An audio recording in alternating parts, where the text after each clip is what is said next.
So I want to show you guys how I'm using ChatGPT right now in my project. So for this project, I'm interested in finding out how to run regression and prediction using stats model. So I'm going to ask ChatGPT just that.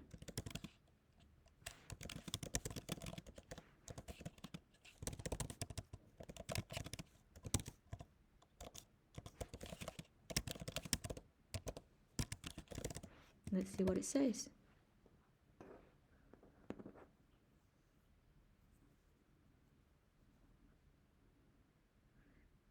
So it starts off by telling you the packages that you need to install, NumPy, statsmodel API, and then it's telling you the ordinary least squares method, OLS, to fit the model, and then you can use a dot summary to print the regression results.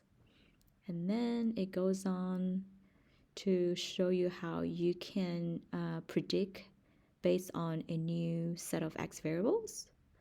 And then you can predict based on the new X variable to get your prediction for Y. So that's pretty comprehensive, sort of a general overall summary on how you can do that using stats model. I hope you can try this in your project.